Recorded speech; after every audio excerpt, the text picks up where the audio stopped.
welcome everyone to this evening with Can Dündar, an extremely brave journalist, a hero of our time. I can really say that. And you're here, Can, to talk with us about freedom and press freedom in particular.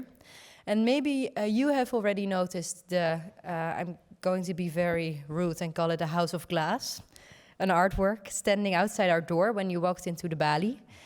This is an artwork and it's called The Prison of Thought. And it's the life-size copy of the prison cell in which Can Dündar was held. And together with the Maxim Gorky Theater in Berlin and of course Can Dündar, we were able to exhibit this cell for a week here in Amsterdam. And this is not something we have done many times before. Not this, but also not something similar to this. And it's always a bit of an experiment to see if it works. Oops. Okay. I'm gonna say that again if that's okay. You know, with the audience, it's all a bit new, ever since Corona. So this was also a bit of an experiment for us to see if that works. But for the past day, people have been speaking with other people outside of the cell. And there was one situation that really stayed with me. And it was, I think it was two Dutch guys from about 20 years old. And they were standing outside speaking to an elderly lady. And there was a man inside of the cell, and they were speaking about, and I think one of the boys said, I could not imagine what this must have been like. And the man walks out and he says, I can. I fled Iran, not a long time ago, but I can imagine exactly what this is like. So if you haven't done it yet, please, after the program, go up to the cell and speak with someone. The cell is also a good starting point for what we're going to talk about tonight.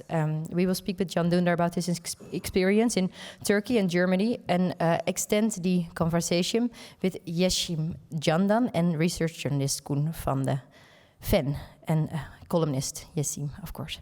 And this program is created in cooperation with the City Council of Amsterdam, and it is the festival we're hoping to organize every year, leading up to the 750th birthday of the City of Amsterdam that will be in 2025. My name is Iante Mosselman, and I'm a program editor here. And for now, I would like to give the floor to Can Dündar for an opening statement, and please give him a warm applause. Okay. Thank you. Thanks so much. Thank you. Thank you, everybody, and thank you, Iante, for this introduction. I'm really very happy to be here with you tonight. Thank you for coming. Thank you, the Balie, for organizing this, and thank you to the city's council, of course, to let us build our prison in front of the Balie Theater. It's amazing. We just arrived yesterday night, and we came directly from the airport to the cell. I missed it, you know. It was great to see it. It's like all of a sudden, I don't know if you already saw it at night, especially. It's so impressive.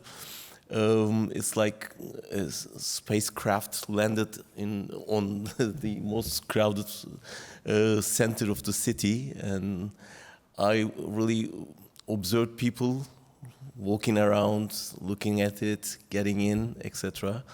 Really amazing experience for me.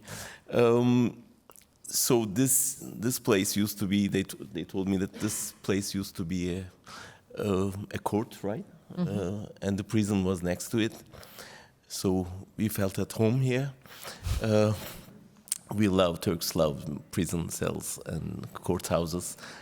We spend most of our time, especially if you're a journalist in Turkey, you spend most of your time in prison cells or courtrooms. That's why I really thank you for this opportunity that we felt at home. So we brought our cell with us, of course, as a present to the city of Amsterdam. So the prison is, this is of course a small cell, but yesterday one of those guys told us that his cell was smaller than this. So, I mean, ours is a bit more luxury. But this is not the point. The point is they lock you there in solitary confinement for years, and you don't know how long will it take. So I was lucky. I spent only three months there, but I have friends still there after 4 years in this solitary confinement. So you must think that you can see no one except your lawyers or your guards, and you have to spend 24 hours all alone in this small space. So that's why this cell, I mean, when you get in, you will see that it's an artistic form of the cell. Of course, it's exactly the same, but an Iranian friend of us created this art form. So when you get in, you can only see yourself as all surrounded by mirrors. So that represents the solitary confinement. But from outside, you can see who is in, and kind of Big Brother is always watching you. So this surveillance feeling is really interesting. And when I get in yesterday, when I got into the cell, I saw people around me enjoying the night. So this is also another reality of our time. I mean, people are not aware of what's going on in prison cells, and it's maybe can be a good reminder for people to understand and care about those people who are in jail. Not because they killed someone or committed a crime, but they write an article. They tweeted about an issue which was regarded as an insult to the president.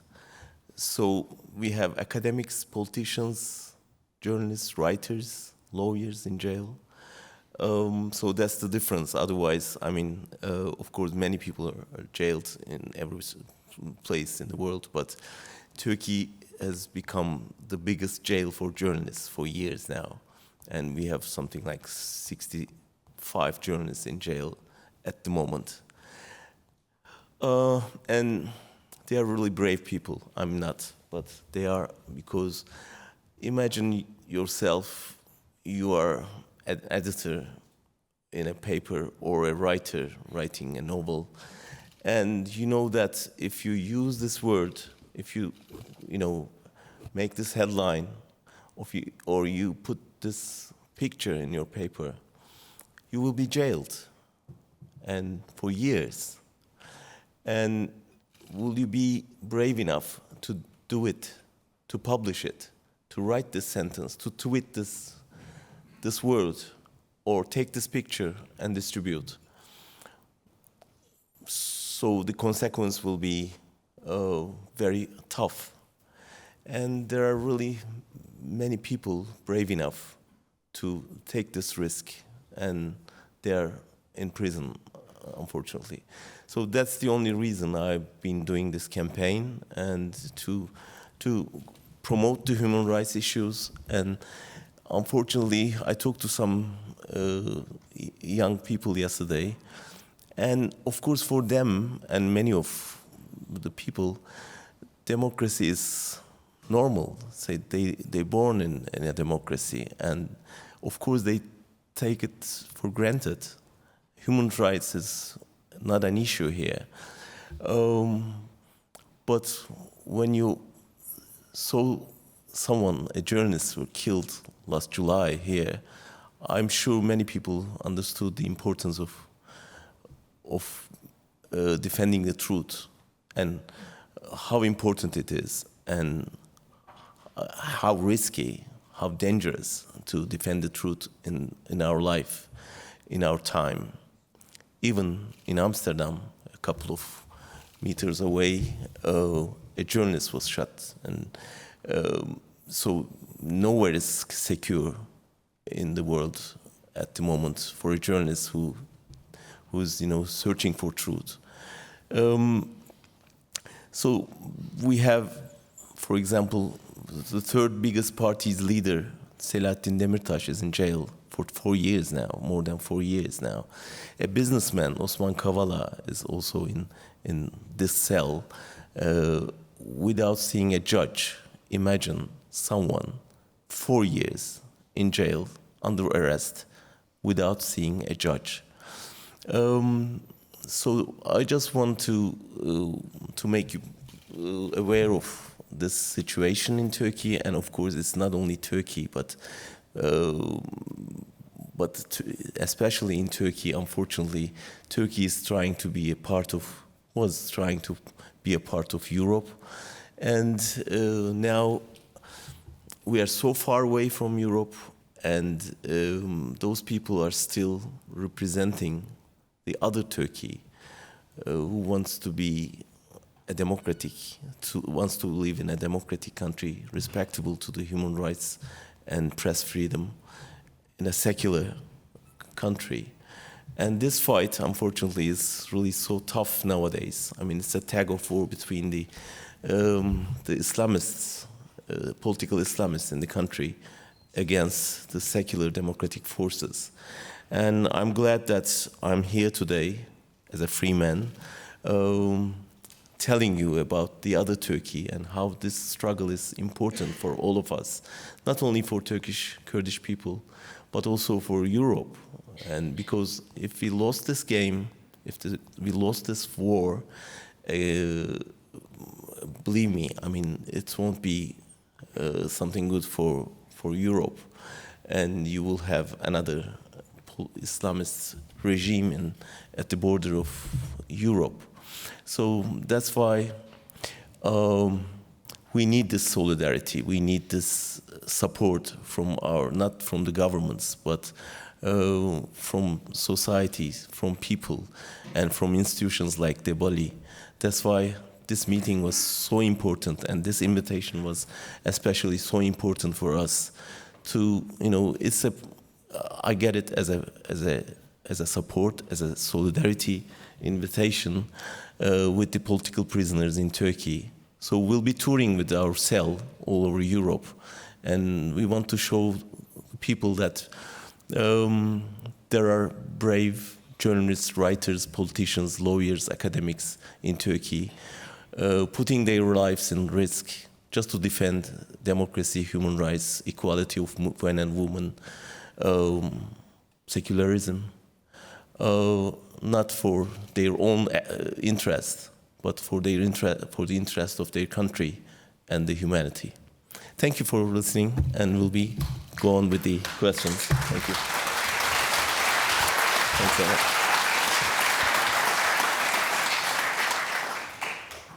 Thank you very much, Can. Thank you. What I would like to do is to speak a bit more about Turkey and a certain situation that is very present now, especially, then move a bit towards the Netherlands and Germany, and then go back to Europe. So you already mentioned Osman Kavala, and you also wrote, when you tweeted about the cell being on Leidseplein, you twittered that it was also to make the voice of Osman Kavala heard. There was an incident not too long ago, a situation with ambassadors.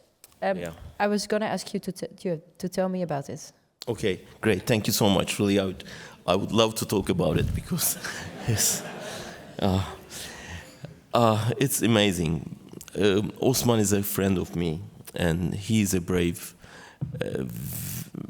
intelligent businessman, and he supported civil society in Turkey, and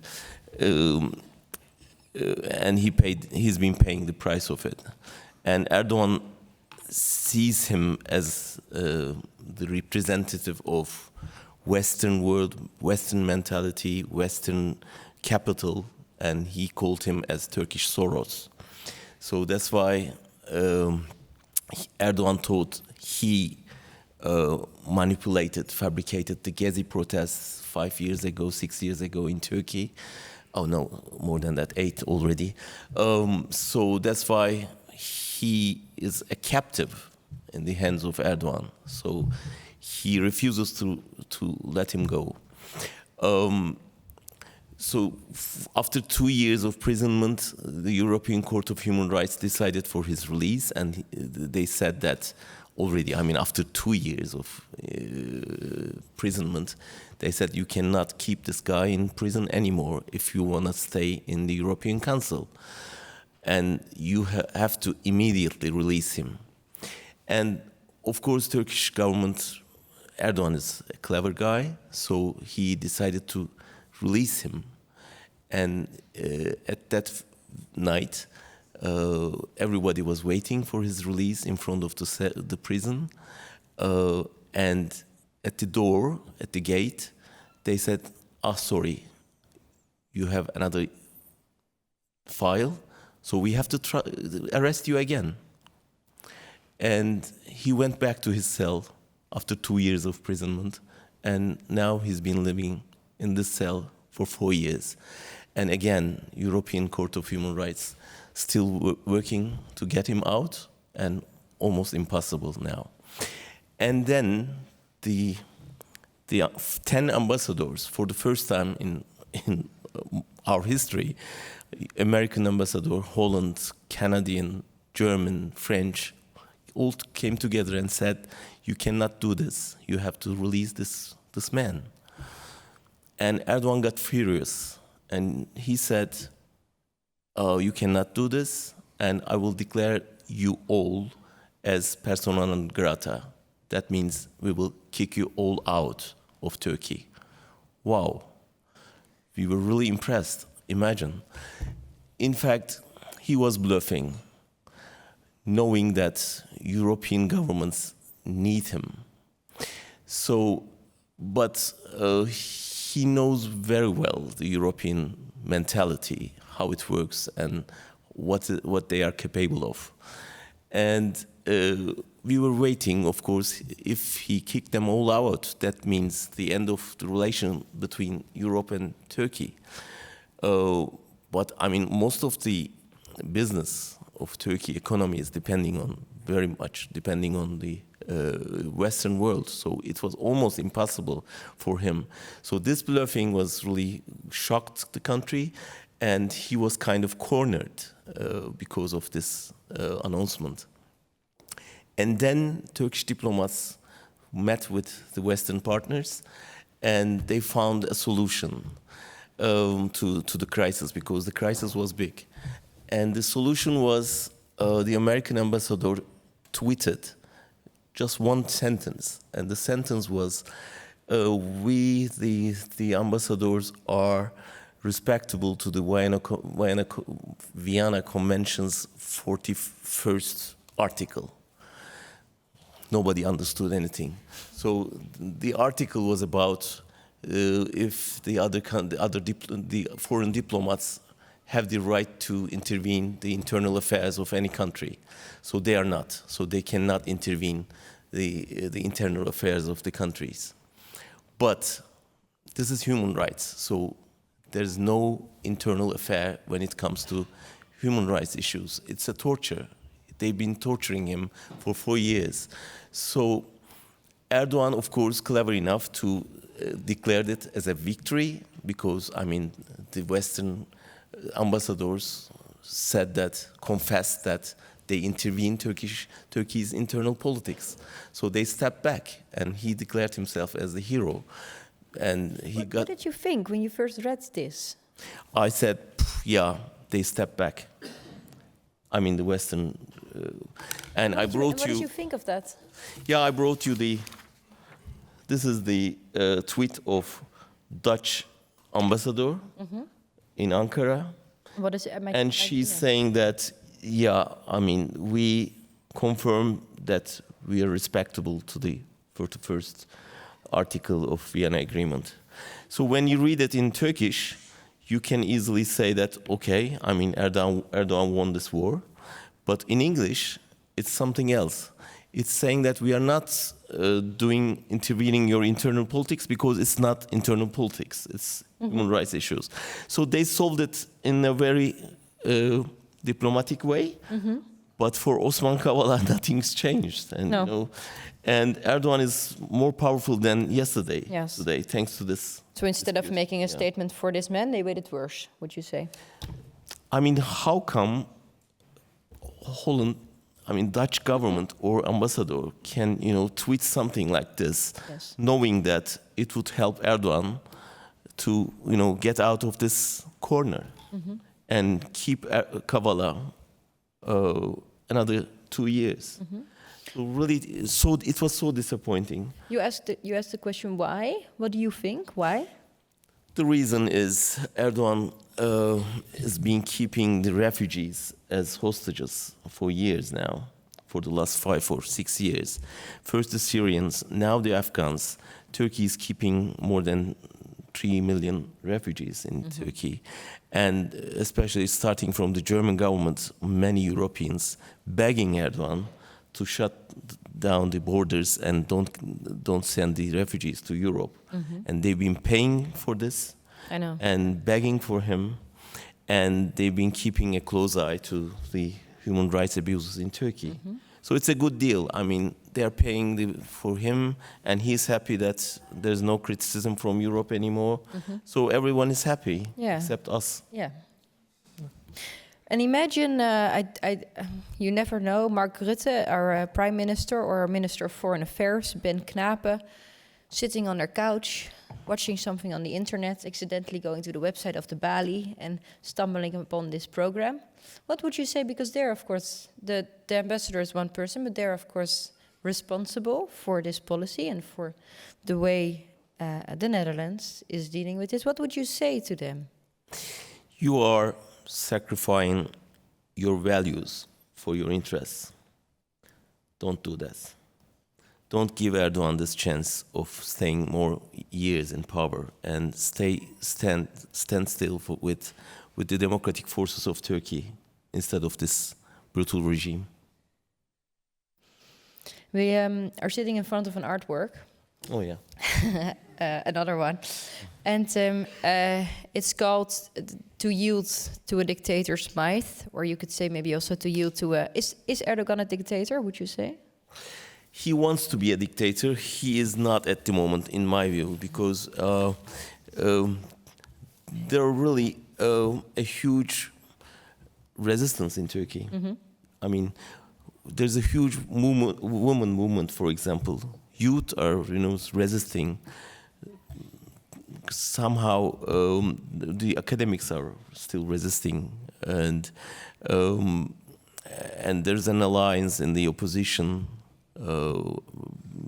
challenging Erdoğan.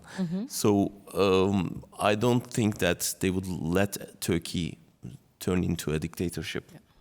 But if he would be able to decide on course. But in the last couple of years, we feel more powerful, to be honest, comparing 5 years ago. Imagine a country where the president controls the judiciary, parliament, media, business, universities, police force, army, and we have nothing really to resist. But still, there's a huge resistance against them. So I guess you cannot beat those people. You will win in the end.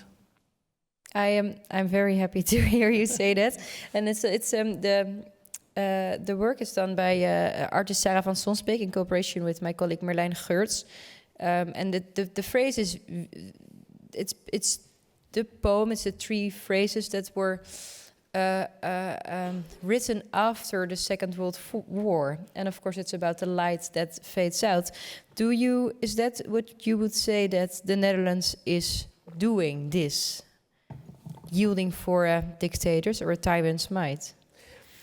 Of course not. I don't think that their intention is to, have a dictator in Turkey's presidency, but they are calculating their interests. If Erdoğan is, crazy enough to open the gates and send like 500,000 refugees into Europe, that could cause a huge dispute here, right? Yeah. In Germany, with 1 million refugees, there was a huge discussion, and the political situation almost changed there. So this is a kind of that gave him a power to play games with the European leaders. That's why, as long as they are there, as long as the Syrian war is not over, as long as Afghanistan is left in their destiny, Erdoğan leaders like Orban and Erdoğan will be really powerful, negotiating with the European leaders. You said something very interesting. You said that Turkey is getting very far away from the rest of Europe. But I was wondering, as you said that, is Europe not becoming more and more the same as Turkey as well, now that you mention Orban? Yeah, this is the danger waiting for Europe. They are trying to close the doors to others and trying to, keep Europe as white as possible. But at the same time, the newcomers are not, ready, and they have to live with leaders like Orban, and they need them exactly because of the same thing. And of course, they were thinking about, broadening the market for European capital. But at the same time, it's not only market, it's not only economy, but people are also coming. And we saw from Poland, from Hungary, that we have a new Europe now, and it's not as it used to be. And there will be more discussions in Europe, and you see how they can block the decision mechanisms in the European Union. So Europe is not an actor anymore in international politics because of all those failures, and because you cannot trust the European leadership. I mean, how can you trust the European leadership if you are fighting in your country for democracy or human rights? You cannot see any European political institutions anymore. They are just condemning what's going on, and we really fed up with this condemnations. And they feel maybe better if they condemn something, but it doesn't help. It doesn't help at all. There's one more thing I want to ask you before I ask our other speakers to the table. And you said, when we were speaking about Osman Kavala, you said he hates what he stands for. This person he is, the secular. And I know it's a bit mean of me to ask you to step into Erdogan's head, but I'm going to do it anyway. Why does he hate it so much? Oh yeah, it's a big story. I just published a book about his life story, a biography. It's a graphic novel, just published in Germany. Oh, wow. And hopefully coming to... Sorry? No, as you can imagine, it's not possible to ask his. We didn't work together with him on the book, but I hope he will be reading it. And so I deep into his background and childhood, and you can see, first of all, from the beginning, he's not a believer of democracy. He just used it as an opportunity he described democracy as a train who take him to his main goal, which is a kind of Islamic republic. So he's been using democracy, as Orban did in Hungary or other countries, other democracy killers. So unfortunately, democracy is kind of very fragile, and let those kind of people to use it for their interest, to destroy the democracy. And he's an Islamist, and there's no democracy in his mind. There's no such a thing, or equal rights for women, or there is no press freedom. You have to obey the Islamic rule, so there's no space for discussion in that. There's no question mark in his mind. That's why everyone who has question marks in his mind or her mind is an enemy. So either a terrorist or an agent or a Soros guy, whatever. So that's the main thing, and unfortunately, it's very difficult to race with him in a democratic system, because you are challenging someone who doesn't believe in democracy. How can you challenge him in the democratic channels? But then the alternative is military intervention. What else? We have uprising in Gezi Park, and the police, crushed this revolt harshly. And if you cannot use the democratic mechanisms, and you don't want to military intervention, and you cannot ask help from the Western governments, and your own people are revolting, but the police forces are so powerful. So how can we resist? It is a question really for us, but against all odds, there's still a big fight, and there's still a huge resistance in Turkey. Thank you. For this part, I'm going to ask Koen van der Ven and Yassim Candan to step forward and join us at the table.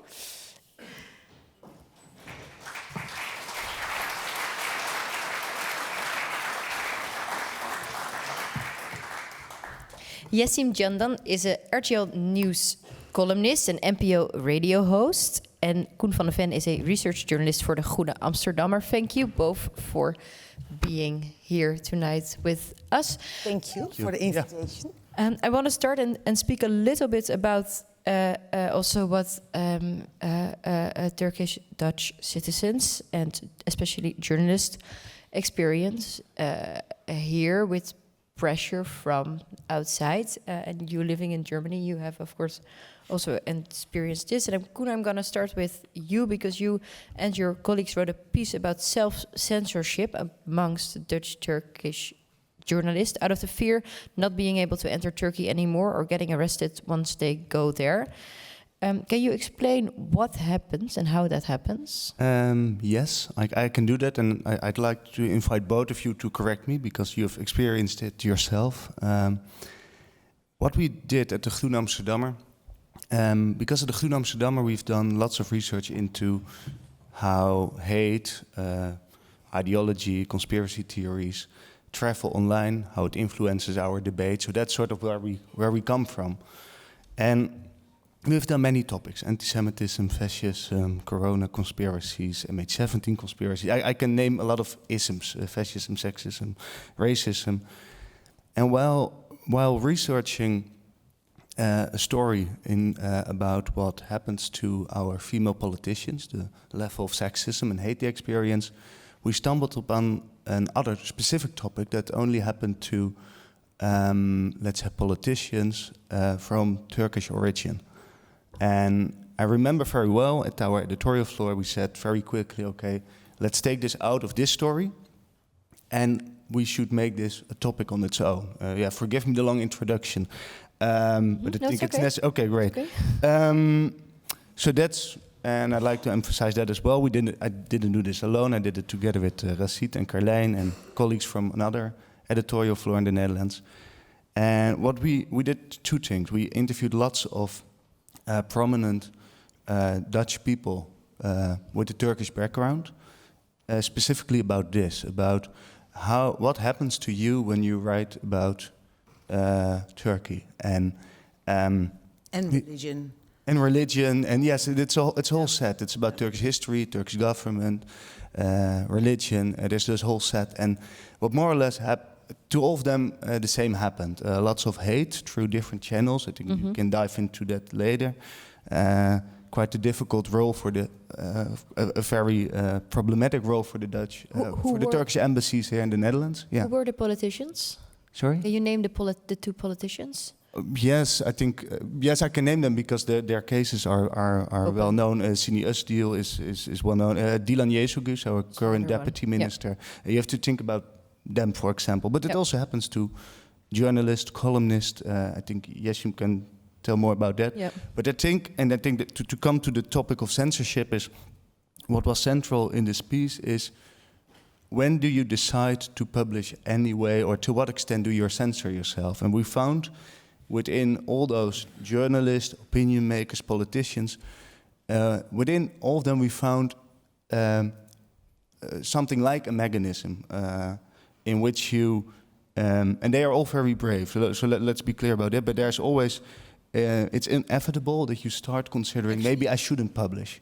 Yeah. There is a price for press freedom, so there's always a price. And as a journalist, as a columnist, you know the price. There's always a price. What is the price for you?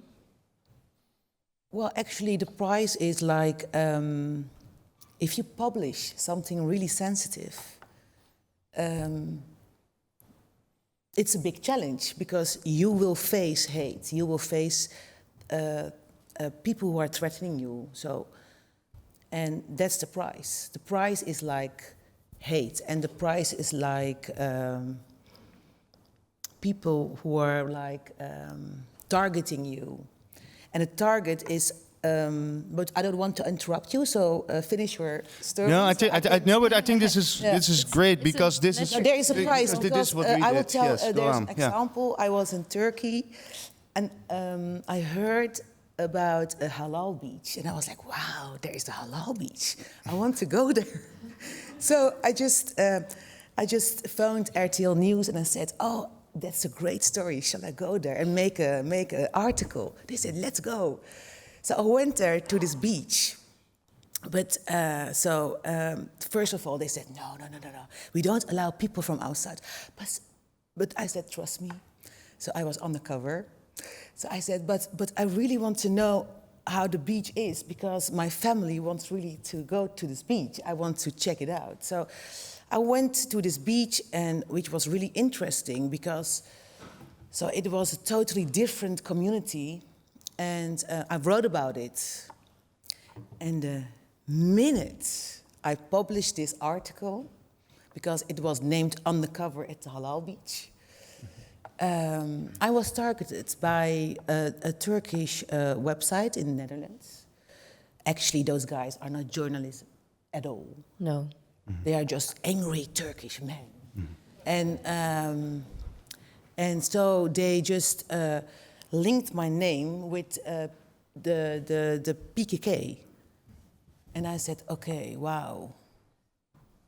So then you are a target. Because it's really easy. So if I don't like you, I just target you, bam. Yeah. I just target. And what I think, what we found while interviewing lots of people who have similar experiences, but also we did lots of data research. I'll explain that later. Is that there are certain elements, and I think what surprised us the most was the amount of hate that comes because it comes from different channels. You named you have those special news websites, sometimes in Dutch, sometimes in Turkish, but especially aimed at members of the Turkish minority here. It's really interesting. Yes, they publish without names. They don't have names. Yeah. So there's not in the editorial No, board?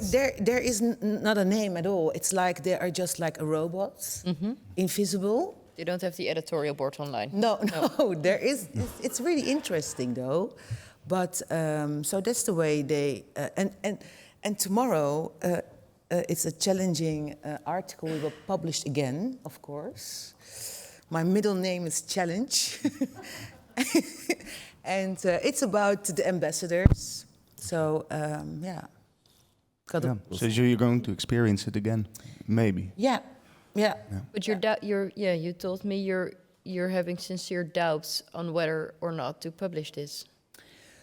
Yeah, it's quite challenging actually. So the timing is perfect actually because we are talking about press freedom, and I'm now middle in an article which is really sensitive and challenging. So people will be angry.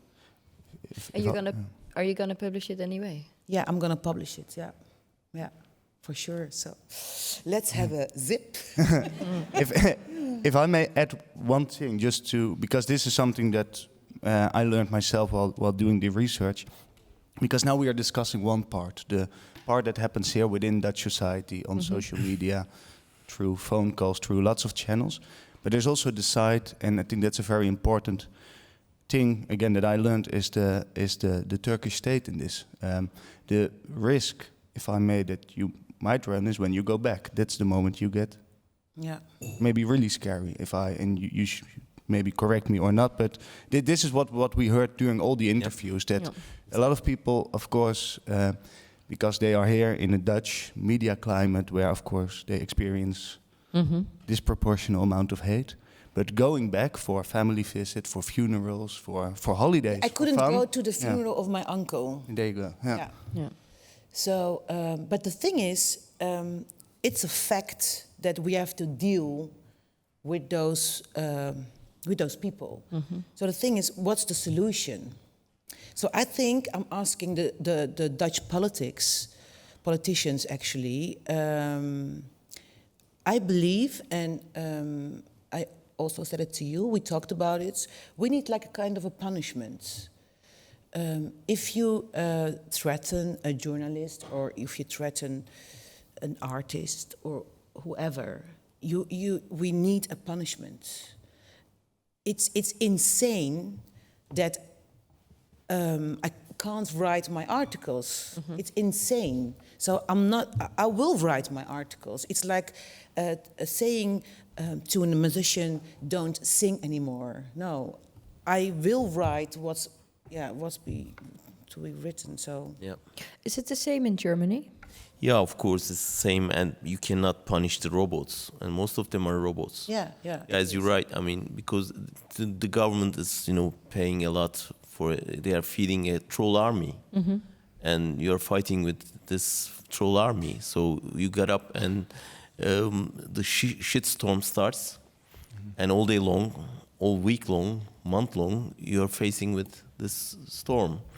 So you have to deal with it, and unfortunately, you cannot punish anyone because there's no one. But we can change the law to punish them.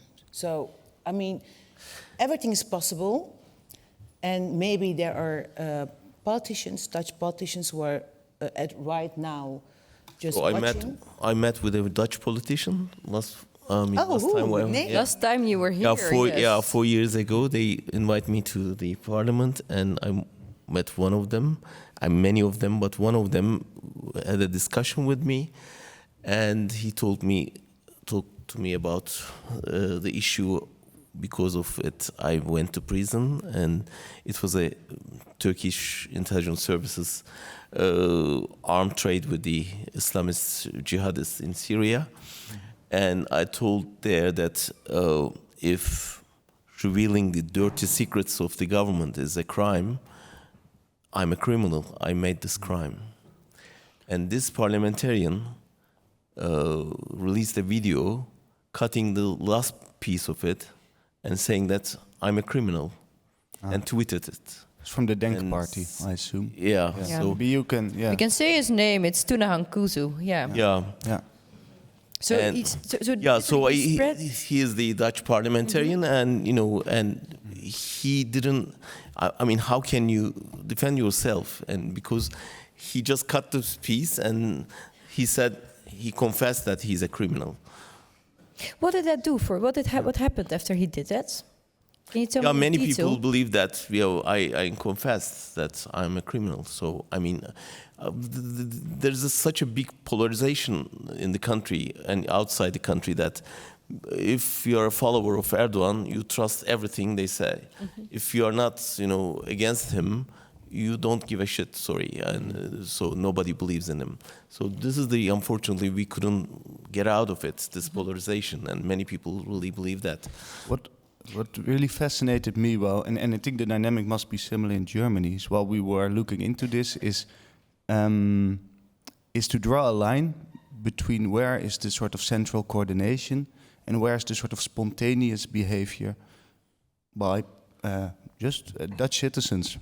Might maybe their parents are from Turkey or they were born there themselves, but I think my question more or less, we found it very difficult to distinguish between what is central coordination by state and what is spontaneous behavior by citizens. And do you have any idea about that? Because it seems that there's also quite a big group who just does it out of own motivation. The lone wolves. Yes, but they're not so lonely. So then that's the Well, yeah, There's a dynamic there there. are also lone wolves. So, but I don't think it's. I mean, there is a troll army, that's for sure. But I think also there is a big group who are really like the lone wolves, or they are like friends. Because one day, they attacked me from one city in Holland. And it was on a Thursday, so they were just texting me like all the text. And so I thought, okay, but what shall I do? So I called them one by one, and I said, "Who do you think you are?" They were like, "Huh?" They were really surprised because they were used to, because they like if you are afraid, but. Yeah. Unfortunately, I'm not afraid. So I said, "Who do you think you are?" And what did they say? And then there's a picture of my father with a gun. So I sent the picture to those guys. And then they started asking me for a date. well. Yeah. They love guns. Especially women with guns. Yeah. They were like, okay, you should some balls. This is interesting, I think, the topic, because you say there's just men. I'm gonna say it's often men, I think, in the troll army. Yeah, for sure. Sorry for the one woman who joins them as well, maybe. And a group of friends, of course, and we called them robots. So, but maybe I'm gonna ask you as well. If you look at the troll army and the different groups in them, how percentage-wise, how many are real people? How many are state? Is it possible to make the distinction? Is it all the same mechanism? Really difficult. You cannot. I mean, you have to work on it. And now we can understand. I mean, if you just try to trace their Twitter accounts or Facebook accounts, you can understand what kind of is there a real person in front of you or a robot or something. But at one point, doesn't matter, So if you start caring about this, then you're lost. So what I try to do is just ignore them, ignore all the threats. Otherwise, you cannot cope with it. It's really difficult. But you just started, so I can imagine that, just ignore them. But you just started a new publishing house. So I can imagine you ignore them and you keep going. But then starting a new publishing house to publish the work of other people who criticize is a bit of the other opposite, I think.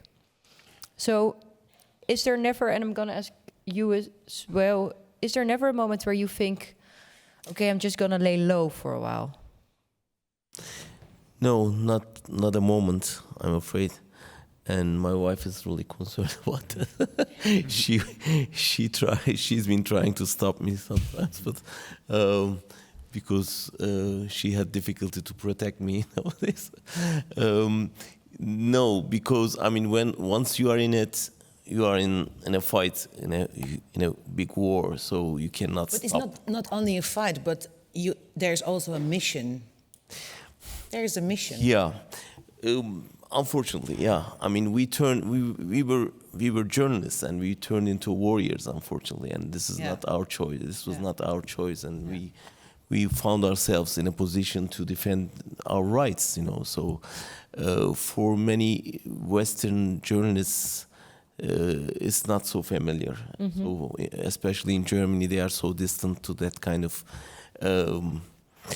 fighter-like journalists, so it's against the rules and, ethical rules, etc. So you have to be distant. You don't want to be, they don't want you to be a warrior or human rights defender. You are a journalist. Yeah. So you have to be distant to your subject, etc. I can imagine that what you say, that you get in it and now you sort of maybe cannot get out because you're at war.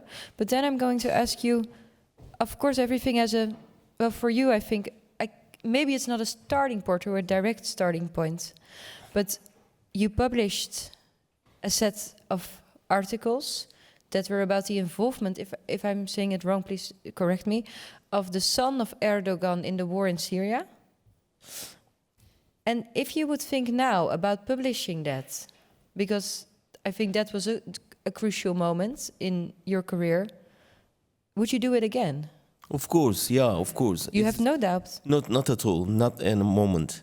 It was about Turkish intelligence service, in fact, smuggling arms to Islamist guerrillas in Syria. So it was a big news story. So of course, if you're a journalist, if you call yourself as a journalist, you never even think about keeping it as a secret. Of course, you have to do it. Even though with all the consequences that you face now. Course, yeah, I mean, otherwise, how can we claim that we are defending people's right to inform the public?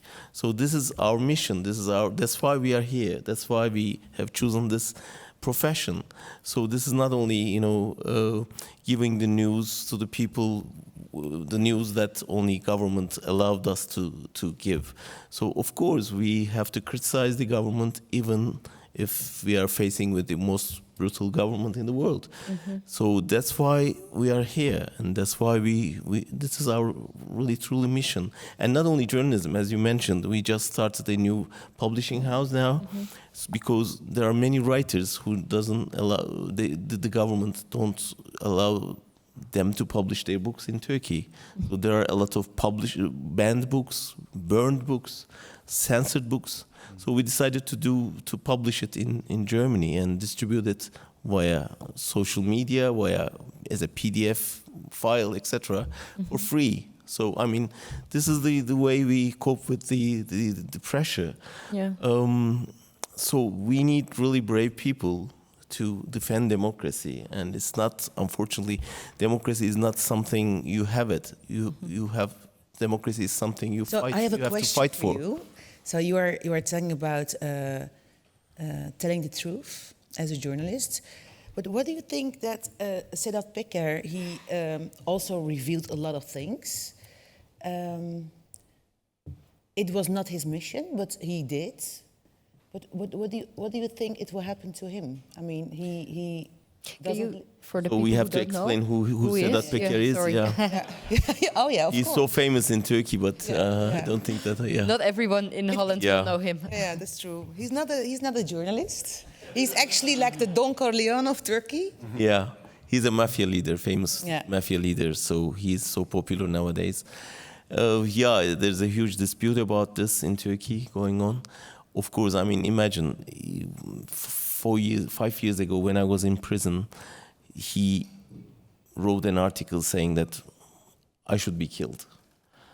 So, I mean, he ordered for my assassination. So this kind of guy, and he said, we will shower in your blood. Tough guy. But all of a sudden, he was kicked out by the government, and he got furious. And because the government had two choices in mafia, so they have chosen the other guy. Yeah. And this guy was kicked off. Okay. So all of a sudden, but he had been working with the government, doing the dirty work for the government for years, for decades. That's why he knows a lot about the government. And now he starts giving interesting information. And very interesting, really. I mean, the last one was a video of the Prime Minister of Cyprus having, let's say, fun with a young lady in a chat. I couldn't get into this detail of it. Yeah, but let's go back to the mission. So he had to resign. So then now he has someone already, get out of the business. So he has got a lot of information about the dirty works of the government, and he wants to talk. And of course, as a journalist, he's a source for us. So, of course, we have to double check what he's saying, but information is information. However, I mean, There's a saying in journalism that if you want to get information about the hell, you have to talk with the devils. So if he's a devil, but he's Let's informant. talk to devils then. Yeah, exactly. I want to, because you also mentioned writers, artists, and Yeşim, you wrote one of your last columns last week about the Dutch rapper Moorda. Yeah. And I think it would be very good if you could tell us briefly, because I don't think there's a lot of attention for him. Mm-hmm. What has happened to him? Well, actually, the Murda is a really famous rapper in Turkey and also in the Netherlands. And when he came to Turkey, at the gate, actually, they took him to the prison. And so he was just for one day in prison, so they released him. But there was they said you can't leave Turkey for a while. Mm-hmm. Yes, a house arrest. House arrest, Yes. So I wrote about him because the thing is that before the Ezel, he's also a rapper. He was in the same situation, but Ezel is a Turkish citizen. Murda, he has only one nationality, which is a Dutch nationality. So it was really interesting for me that his friend called me and he said, okay, we need do you have some connections at the Dutch consulate? And I was immediately right after, I was like, okay, I have to call the consulate. I have to ask them, can you help him, please? But then they said we can't help him, and then I was like, wow. So it doesn't matter if you have a double nationality, like me, Turkish and Dutch, or just one Dutch. So I think it's very dangerous, a dangerous situation. Yeah, that's what we kept hearing from everybody. This is the biggest fear: going back and not coming back. And we checked this spring. So it doesn't matter if you have just one nationality. Yes, if you have Turkish roots, so you are a target as well. No, So it depends on the government, really. I mean, German government succeeded to get Deniz Yücel out, for example. Deniz Yücel was a journalist in Turkey, in Germany, but with the Turkish origin. And for a year or so, he stayed in jail. But in the end... For 1 year? Yeah, Wow. and in the end, German government said, it's now or never, and you will get the consequences. But Deniz Yücel, he had 2 nationalities. Yeah, but doesn't matter. I mean, it depends on how decisive you are, as a government. For example, there was a American pastor in jail, jailed by Erdoğan again, and Trump was, tough enough to threaten Erdoğan, saying that you should release him tonight, otherwise you will get the consequences. And this is the language they like, they understand each other, Trump and Erdoğan, same kind of guys. Yeah. So then as he said, okay, if Trump's saying that, okay, let him go. And the Netherlands... But if you are saying that, okay, diplomatically we condemned your... Come on, what are you talking about? Okay, keep him another year inside. And the Netherlands has this policy of the silent policy. They negotiate more on background. Of course, we have quite some famous examples. Ebru Umar, it happened to a councillor in Eindhoven. And this spring we actually checked with the Ministry of Foreign Affairs and we asked how many people do have land arrest, how many Dutch people at the moment in Turkey. And they didn't give an exact number, but they said about 20. About 20. And there's one big nuance to this number. That's, of course, there might also be people in there who really, for example, did something wrong there. But a part of that, within that number, are people with cases like that who are there because of freedom of speech, freedom of press. Yeah. Do you know what the Dutch government is doing for them? Are they doing so? What is this silence? It's very difficult because we always hear this afterwards. And Ebru Umar, I think, was a big, just to name her because we have there a couple of examples.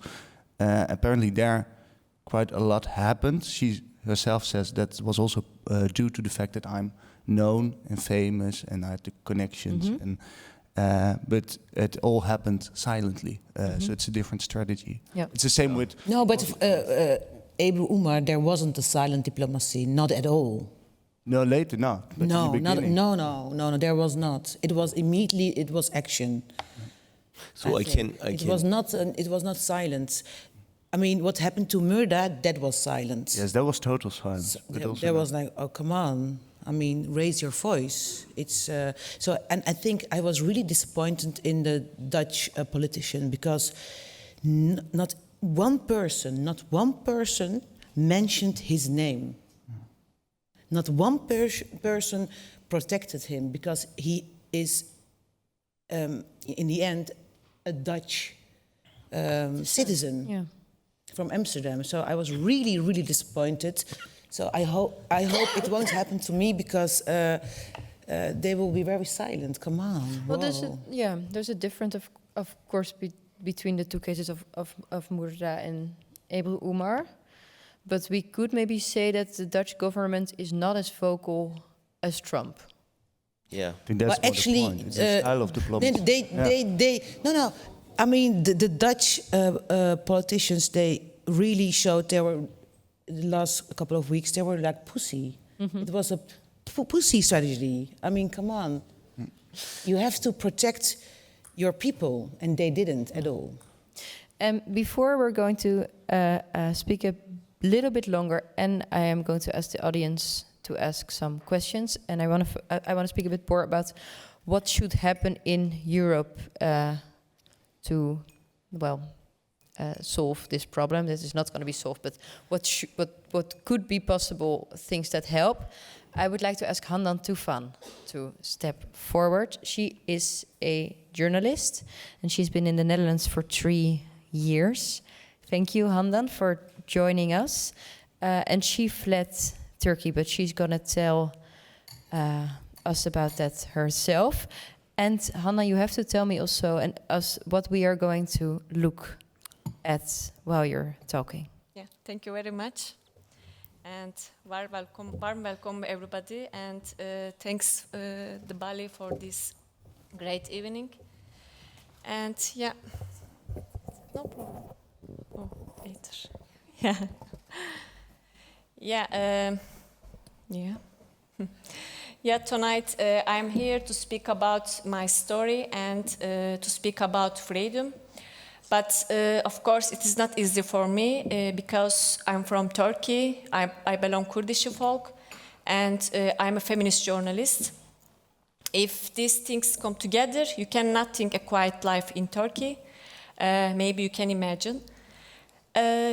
In 2011, I continued my work in DİHA, Digital News Agency, in Izmir. I have until 2040 worked as a journalist there. I wanted to do something for women, and so I began JINHA, Jin News Agency. In the Kurdish language, Jin means women, and I write there only for women. And then DİHA and JINHA were Kurdish news agencies, were closed in 2016 by the government under Erdoğan's regime. In 2016, where the uprising against the emergist role imposed in the Kurdish regions of Turkey, this process divided the lives of many people in Turkey in two. During this process that cuts our life in half like a knife, we lost our freedom too. That doesn't mean that before 2060 there was a freedom in Turkey. We never experienced freedom in Turkey. But I said that after this time of dictatorial regime, they started to punish everyone who opposed the regime. Kurdish people, women, journalists, professors, etc. I am now in exile in a cold country. I'm here because of my journalistic experience. The day I started journalism, a massacre occurred in Turkey. 34 Kurdish were killed in the Roboski village of Shirnak. After this process, there were other massacres that repeat each other, and no one confronted it.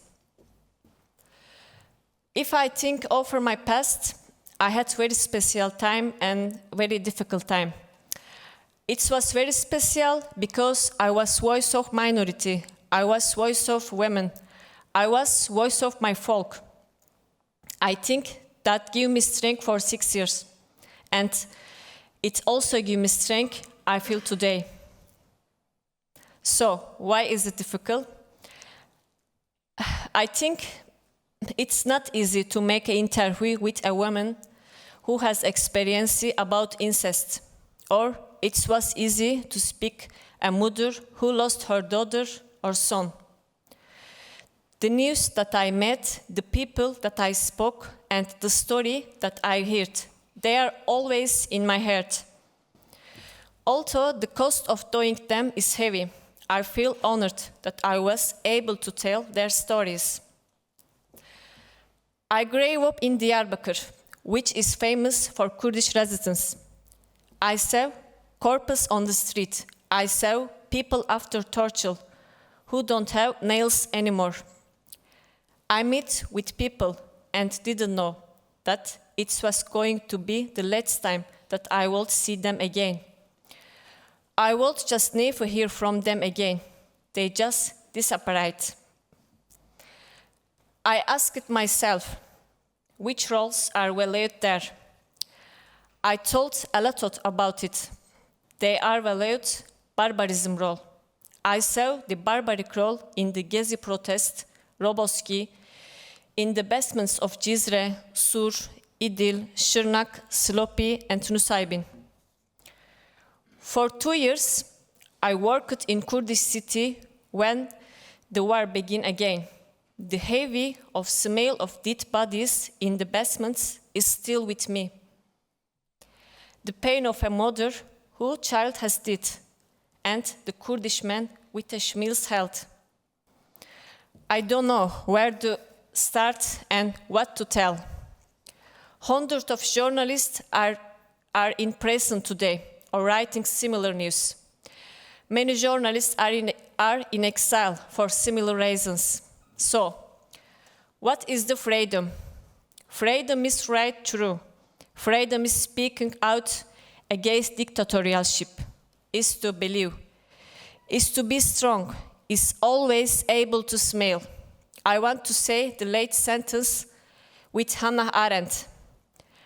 As Arendt say, good can be radical, evil can never be radical.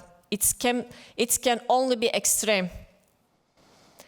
I believe that the radical will win.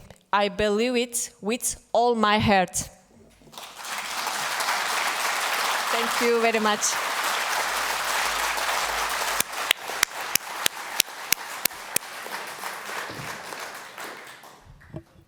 Thank you very much, Handan Tufan.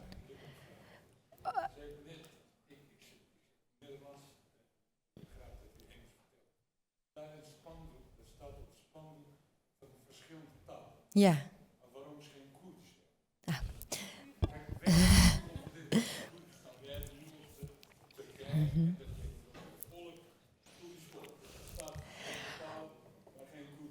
I'm going to translate what you say. You say there's a lot of languages in the back of us, and you asked me why Kurdish is not up there, but I'm going to reframe that, and you saying Kurdish should be up there, and I very much agree with you. We have asked people who have spoken in the Balie before, so. For instance, Belarus Free Theater translated one of the phrases. Zineb El Razoui, who was a journalist for Charlie Hebdo, wrote one of the phrases. Can Dündar wrote one of the phrases. But Handan, I'm going to tell my colleague Marlijn Geurts that we would be very happy to add the Kurdish to this flag. Thank you for sharing your story and also for showing the pictures that were also of Özgür Aydin. I'm going to ask you a few more things because I think it's well, I think we talked a lot about the current situation, and it's not very uplifting. But you, John, you said in the beginning that you were hopeful as well. And not that I want to kill all joy, but if you look at the European Union at the moment and the things that are happening, do you feel or think living in Germany that the European or the EU has now has any power to protect freedom of press? I'm afraid they are not powerful enough for this. They don't have any mean to, convince for example, Polish government to respect the rule of law. They don't have the power to impose anything on Orban regime to, respect the gay rights. They don't have any means to convince Erdoğan to respect independent justice. They lost this game, unfortunately, because they were so silent for years, and they've been still so.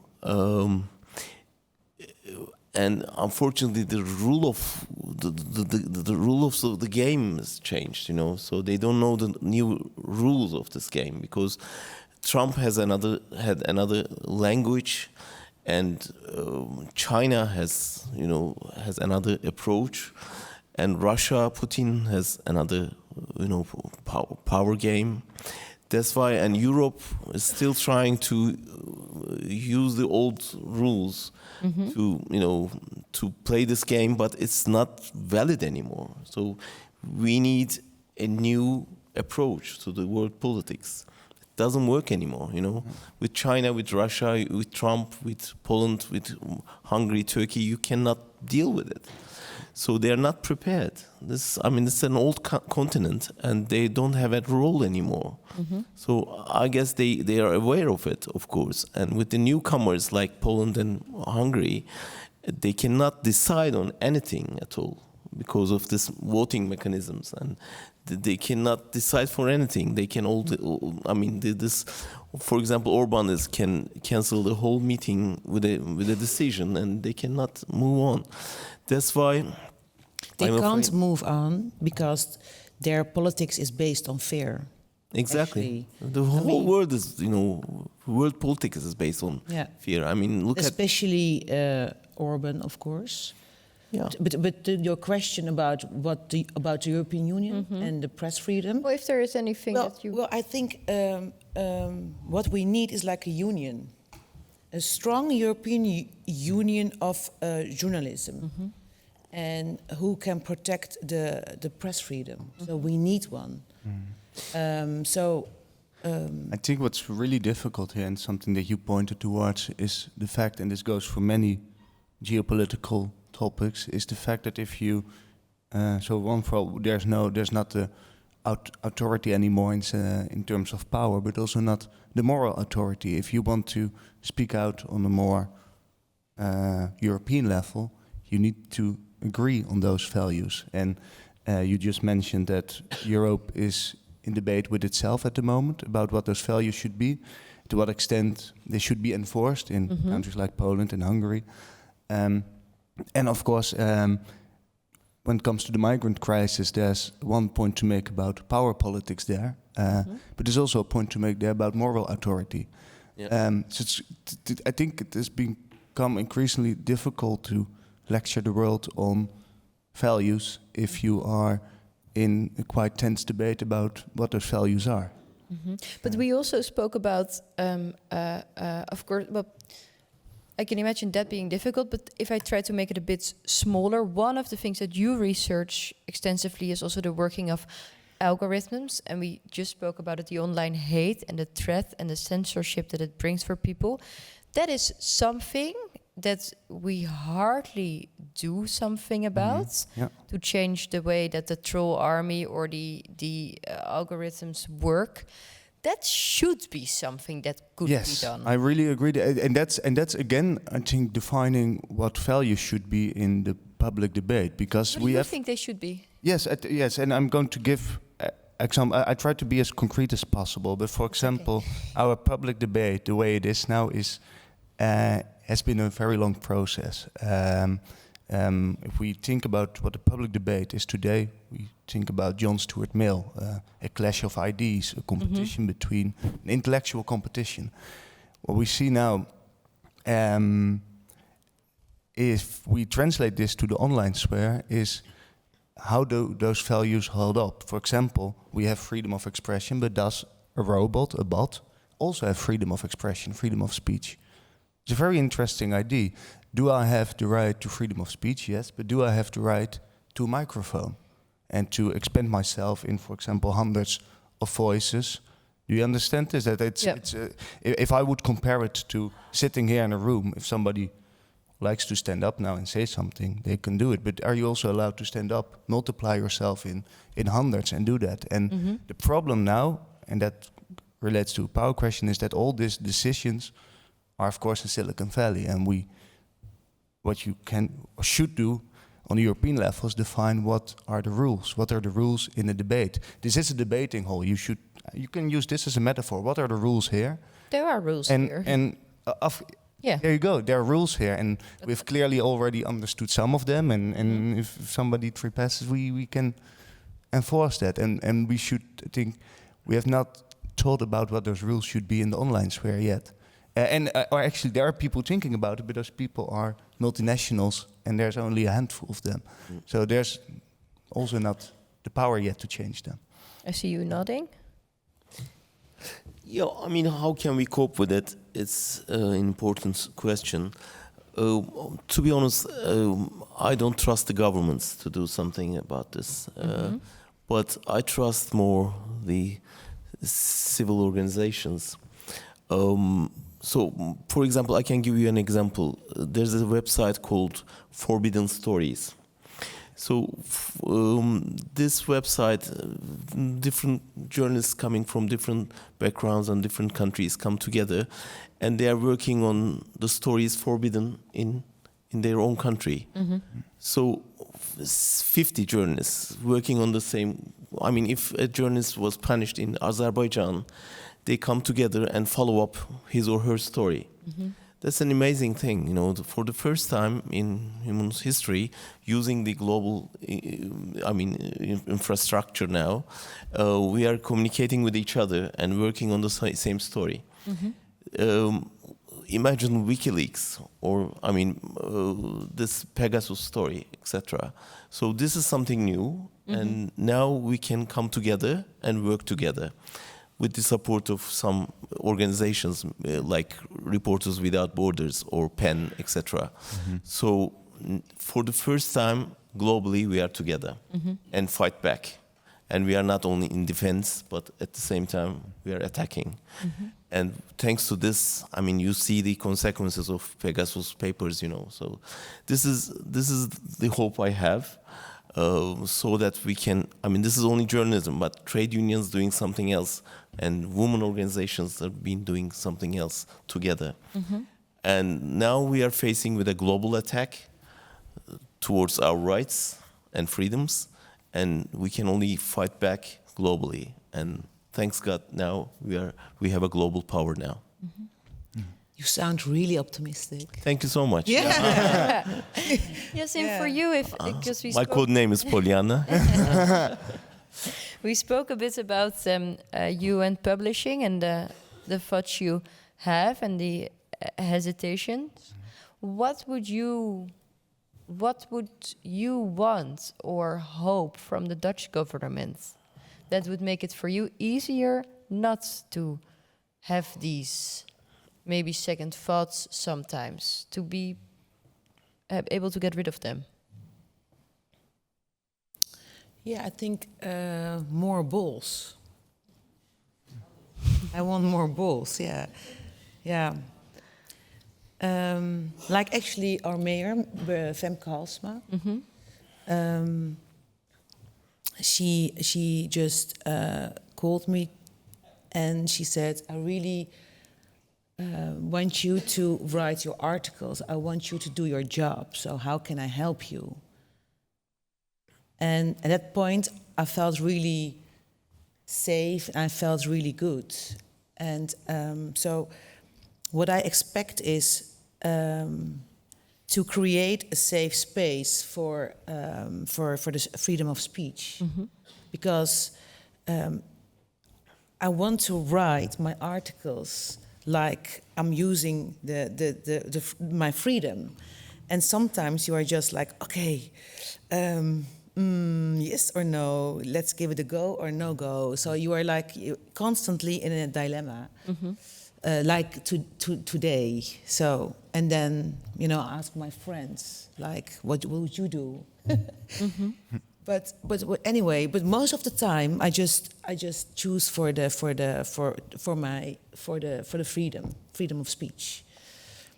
So I want them to back me up. Yeah. And there must be not any case like murder anymore. I mean, come on. I think that's actually a great. It relates to the Forbidden Stories project, which is amazing. Is that? But I don't want to be forbidden. I don't like the title forbidden. But that's the reality. I'm like at the moment, out in space, and I want to be back now out in the space, and I get your not point. in the forbidden. I think it's a reality. websites. Then, at the moment that the state forbids the story, then a collective response among colleagues. I think that is indeed the answer. Like with murder, make noise. If it happens to a fellow journalist, make noise. I think that's one thing that I like to mention from working on the story, the research that we did, is how it resonated within Dutch society. What I found very remarkable was that when the story that we wrote is essentially about quite a small group within the Netherlands. It's something that plays within the Turkish-Dutch minority, which made it. What I found so strange is that the response to our story, normally when we do those stories about hate, there's a lot of discussion, lots of debate, everybody joins in and recognizes it. And this is quite a substantial thing, the fact that you sometimes are considering if you have enough freedom to do what you want to do. And this story was so big, lots of response from people from Turkish descent, but from, let's say, parts of Dutch society, I missed that response because people don't know that this happened. And we even saw this within our group. My colleague Rashid, from Turkish descent, he was, during the process, constantly telling me, yeah, of course, we already know this. You don't know this? I said, no, I don't know this. No. This is new to me. And I think that's the... But I think so it's there should also very be more difficult. solidarity there. It's very difficult to explain what you are facing. It's very difficult because I decided not to tell anything to people anymore. Why not? Because no one could understand. So I have chosen, like, I keep it to myself. And it's like, sometimes it's, of course, lonely. But I can't share everything. And the thing is, if you share, they don't understand. They will not understand. Yeah. So, but the thing about your research, what did you do with the recommendations? I mean, I think you should give the recommendations to the Dutch politics, for example. Did you do already? Yeah, I think that Yes comes or no? Not actively. Not actively. No, Why but that's not? not my. Yes. Here we get in. Come on. I mean, what should we do? But that's okay. But now we get into my. Yes, now we come get into on. what my job is, and that is the moment that I put an article to print. I put it in the public arena, and then it's up to activists, to politicians, to respond to it. If they want me to explain it, they can call me. I'll show up. But it's not my task. I'm a journalist, not an activist. But There's a small difference. you are a man with a mission, so That's you could do. That's a bit true. Of course, those stories are born out of an idea that we They like to should know. investigate They the should powers know. that influence public debate. So, of course, there's a mission there, but it's not our mission directly. It's our mission to shed light upon those things. And then it's up to decision makers, activists to think out what the solution should be. And of course, on tables like this, we can discuss it. But yeah. I love where this is going, but I think I could organize a whole different new Let's have a drink then now. project. Yes, I'm also very for that, always. But before we're going to do that, I wanted to ask if there's anyone who wants to ask a question. Yes. Wow. Well, Very happy that you're here. There's a lot of questions. that we have some time because I started so late. So I hope you're all going to stay with us for a bit longer.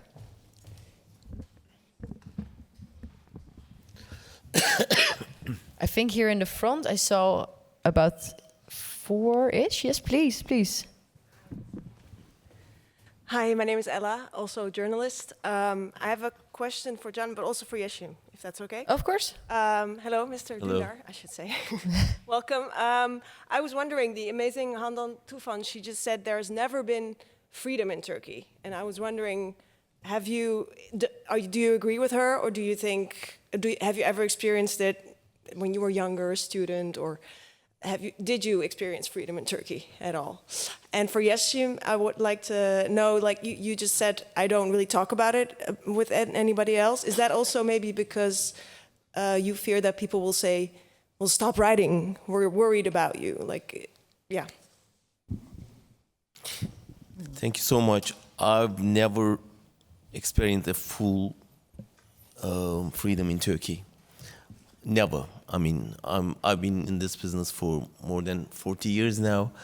I've never remembered any period of time that I felt fully free. But comparably, we were freer. I mean, 20 years ago, or 40 years ago even. I mean, Turkey has never been a paradise in terms of press freedom, but never like a hell today. Even under the military rule, we were, kind of coping with it, and there were not so much journalists in jail. And this is worse than a military government. I can say that. Ooh. I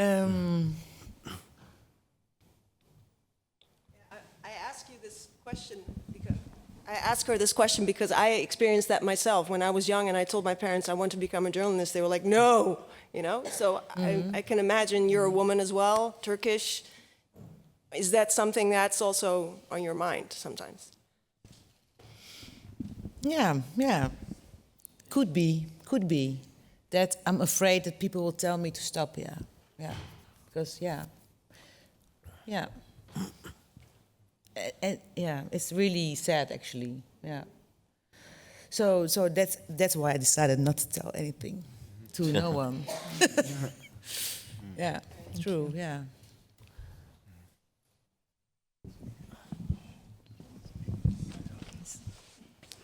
Hi, my name is Sayat Tekir.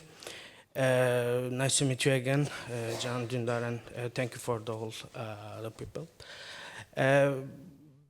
You said it's a struggle, as you say, it's a war between political Islamists and secular Democrats. Is that simple like this? Now, there's a war, and all the minorities in the Democrat secular are all together. But if you think about it, if one day, and you say we European people have to support this people, they have struggle, but what will this struggle, what we wait end of this struggle for the minorities?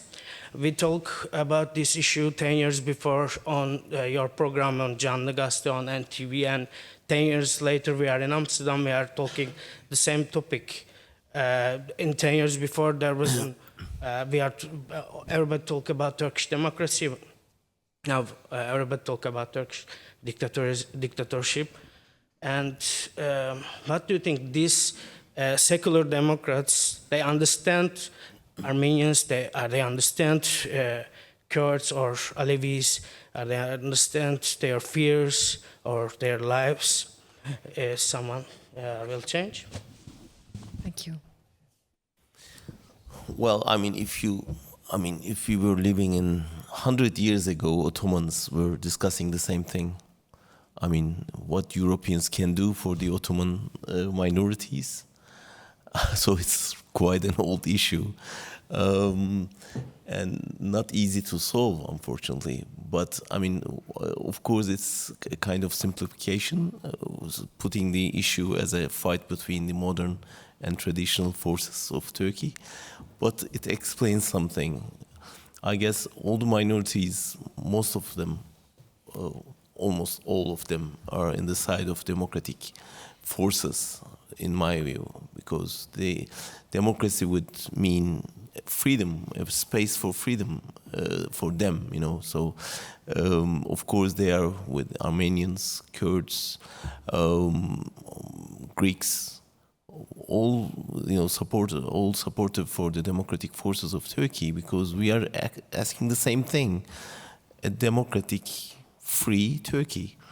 But the other side is really, I mean, keen on keeping the Turkey as an autocratic regime and under the one-man rule without rule of law. So that's why I put it as a tag of war between the democratic forces and authoritarian one-guy regime. In fact, I mean, it's a one-man regime. So you can think that he cannot win this game because we are really crowded and powerful in that sense. But unfortunately, he has the whole army, police force, and the whole society is really powerless, and there's no any force that can be protective for those people. So I agree with you. Of course, it's important discussion, and it's nothing new. But at the same time, yeah, I mean, a democratic Turkey would be a solution for the minorities as well. Thank you. Yeah, maybe we can take one in a bit of the back, and then we move forward a bit.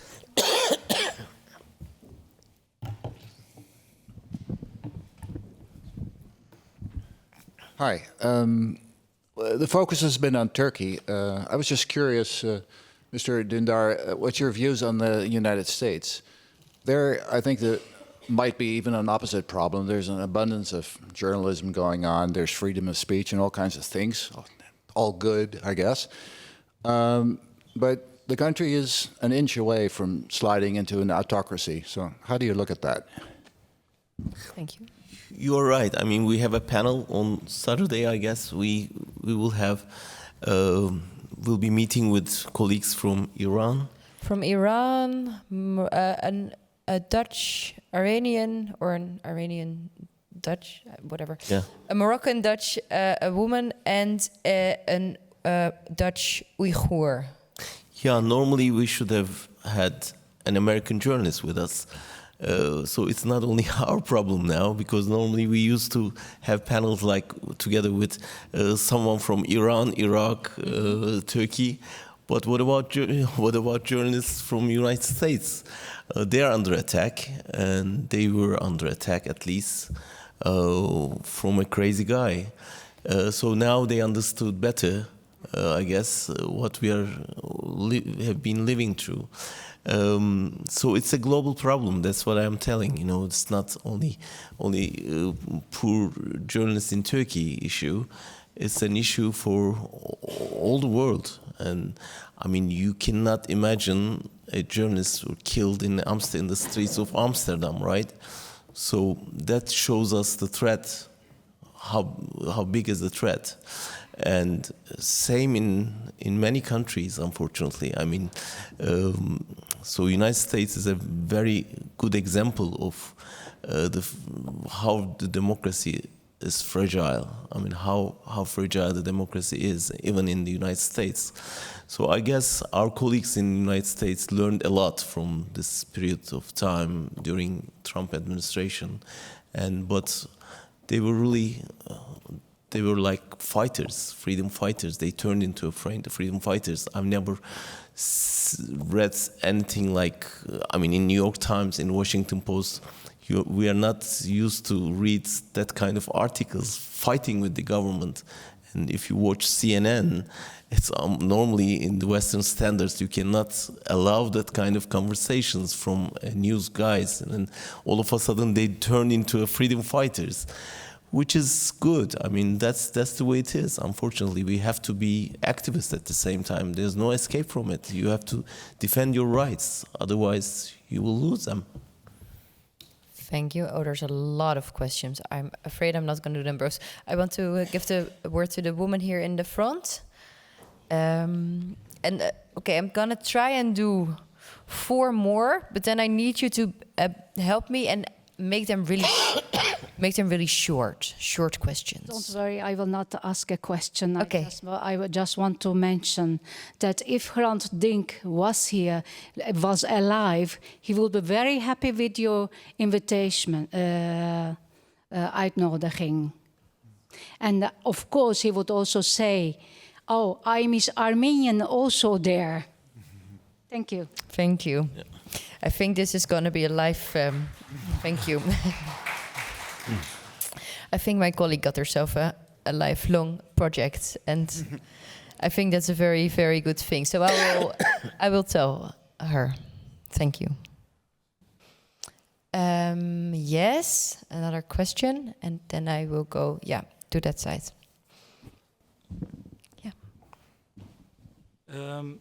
Question for Can Dündar about, you said that you're part of the resistance, and I'm for democratic resistance, peaceful resistance, but is it enough to Erdoğan? And seeing also that the Kurds are the biggest victims of this resistance, and I'm also for peaceful resistance, but is it enough, and what's your answer to that? Thank you.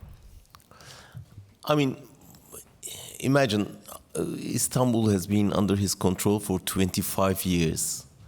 So it was like his castle. And 2 years ago, we had an election in Istanbul, all over Turkey, but Istanbul was the critical one. So the alliance and the opposition won this election and took Istanbul back from Erdoğan. It was a huge success. And there's a saying in Turkish politics, whoever gets Istanbul, who will get Turkey in the next election. So I really believe in so. Of course, he will do his best to smash the opposition, and he will be cruel in the coming year or so. But we saw it. We saw that it is possible. And we saw it in Istanbul. And now there's a social democrat mayor in Istanbul, and who maybe will be running for presidency in the next elections. So why not? We have to stick together to make it possible. I have seen 3 more questions. Yes, the man in the corner, and then over there was a question. Yes, and then one in the back. And I'm sorry, I won't be able to, but... Good evening. I have 2 short questions to Mr. Dündar. One of them is that what do you see the Turkish opposition parties right now against the establishment or the Erdoğan? And the second one, when can we read your new book in English or Dutch? Thanks. Thank you so much. Yeah, unfortunately, some parties in the opposition already within the establishment, and they are not representing something different, but still they are in the opposition. That's important. And for the first time in last quarter century, central right and central left parties came together, and with the backing of the Kurdish movement, they got Istanbul. So now we have an example, and they've been doing fine. And this alliance, according to the opinion polls, can win if there's an election today. So our problem is not that, but if there will be an election, and a fair election. That's the main problem at the moment. So Erdoğan will do his best to prevent that and to stick to power, including changing the the constitution, changing the election law, changing the judges, or declaring war to Syria, and asking people to support him, etc., etc. So we should be prepared for all those kind of surprises. We know him, and this, but really, I mean, for the last couple of years, the opposition alliance is very carefully coming together, preparing the country, and keeping away from a hard discussion with Erdoğan, because he was fed by those kind of clashes, and leaving alone to Erdoğan and preparing the country for the post-Erdoğan era, which is important. And I'm really optimistic. Try to be, and I mean there are a lot of reasons to be pessimistic, but let's stick to the idols. The book, thank you so much. Maybe we can find a publishing house in Holland, and I would love to publish it in here. It's a graphic novel because we have chosen this way of telling our story as graphic novel, because Erdoğan hates cartoonists, so we want to do something annoying for him. So I was going to propose the following. It's within 6 minutes it'd be 10. At 10 I'm really going to stop this program. But if you have to leave, if that's okay with all of you, of course. Sorry. But if you have to leave now, you can. If you have to go, you can go now for this minute. Otherwise, you spend the whole night here. And otherwise, you have to do 6 minutes of questions. So this is your moment.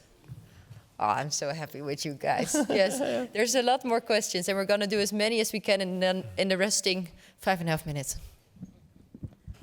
Thank you very much. My question will be to Koen, I guess. I was wondering, we discussed about freedom of speech in Turkey and journalists' situation, but what is the case in Netherlands, or maybe if you can speak to the Europe overall? Yeah.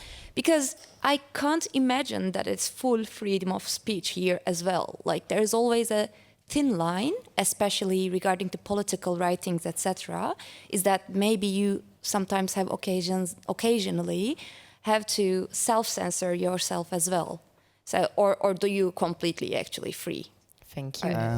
Yes, I can tell you about it. I'll just start with your last point. No, we are free, absolutely free. I think what's really great in the Netherlands is that we have many different media with different ideologies, different perspectives. If you like a more right-wing, slightly angry newspaper, you can buy the Telegraaf. If you want to have a different point of view, you can buy Volkskrant, you can buy our magazine. So there's this, we have a lot of choice, and all those people, and I think that's a very important part of the Dutch media landscape, that there are many options, and the people operating there, they all have their backgrounds, their views, their ideas, maybe some ideologies, maybe some parts of activism in them. I have it as well. And that's, but within, let's say, the limits of your own subjectivity, you are free. And when it comes, and I think that's also good to sort of emphasize here, is that when we speak about freedom of press, freedom of speech in the Netherlands and in Turkey, of course, not only the quantity of threats and danger are different, but also the places where it is coming from. In Turkey, and I think that's really worrisome, it's the state. I think in the Netherlands, essentially, we often attack the state as journalists, but from the idea of dualism, that we challenge them and they have to answer us, and that's sort of a game. The different players in that game believe in the end that they are doing the right thing, hopefully. Here in the Netherlands, if press freedom is under threat, it comes from the underworld. The murder on Peter de Vries has been mentioned, and that has shocked many of you, it has shocked many of my colleagues. And another aspect, of course, and then I'll finish because I'm realizing that the time is ticking. There's one other smaller aspect, and that is of course, that due to the corona pandemic, the overall trust in media, but also readership has grown. But there's of course also the fringe within the Netherlands, which is turning against media, turning against institutions, stuff like that. And there you see, increasingly also talk of violence, violent behavior. And that is also, I think, a serious thing that we should think about, also as a profession, about how can we deal with that. But I'll just finish here, because I hope it's an answer. Yeah. I'm going to do a terrible thing, but because I agree with you, I'm going to say something myself, because I agree with you. But if I'm completely honest, and you have been tonight, I do censor myself when I make programs here. I do not invite everyone I want to invite here, because I know if I invite certain people, my colleagues will get into trouble, because they will have phone calls and people will say, I see that you are giving a stage or a podium to this and this person. So I do censor myself, actually, because I don't want to make the work of my colleagues harder. And it's horrible. Yeah. So what about, after this murder, do you think, if you kill a journalist, you can, stop the others talking, writing about this issue? What about the Dutch media after the murder? Can you get into the issue again with the same courage? You're talking about Peter R. de Vries. Yeah, Yes, exactly. yes, I think what you see, because we already had protected journalists in the Netherlands, some of them still are, and there are also at some editorial floors extra things like what we have tonight. There's a big newspaper in the Netherlands where people, when they walk into office, go to not really security check like today, but there are extra doors and stuff like that. And I think in general, what has really surprised me, especially among crime reporters, is that they operate sometimes more collectively. So they bring the scoop at the same moment. That's again, we go back to the ideal behind Forbidden Stories, which is great, is that you have to group together, and then hopefully you are less vulnerable. So let's say, I think the thinking about this, because it's a murder like this is a shock, but I think the response by colleagues and journalists is good, actually, although a lot of them are also loudly considering, do I want to carry on with this job? So it is a real talk, and I'm really happy that some of my colleagues openly reflect on that, also to notify society this is a real thing that's going on. I'm going to do this, or shall I go back to, let's say, the economy desk instead of the crime desk? Yeah. Okay. Maybe we should end with his quote. Yes. Ja. Wat was zijn quote ook weer met Niele ook weer? Van Peter R. de Vries. Oh, yes. We're just talking about him. Too. Yes, you can say it if you want to. I do. A man. There you go. Who said that? Oh yeah. Yeah, there you go. It's no way to be free. Yeah, beautiful. What is that? There you go. On bended knee, it's no way to be free. Yeah. Yeah, beautiful. To end with Peter. I know there are a lot more questions, but I made a promise, and it's 10:01. So I'm going to finish the program. I'm really sorry, but will you stay for one drink? And if people have a really urgent thing to ask you, and you too? Yes. Then they can come and ask you. Okay. Before you run out, I have 3 more things to say. They're not about myself, so I'm gonna go. Please have a look at the Prison of Thought. It's outside, right across the corner. Go and visit. It's beautiful, especially in the evening, and it's dark now, so do that. And this was the first program of a full festival we have on, and you'll be back here on Saturday afternoon at 4. And there's more programs tomorrow night and the days after, so tell everyone to please come here. And now I think that was it. Thank you for being here tonight, and you as well, and Handan as well. Thank you very much. Thank you. Thank you.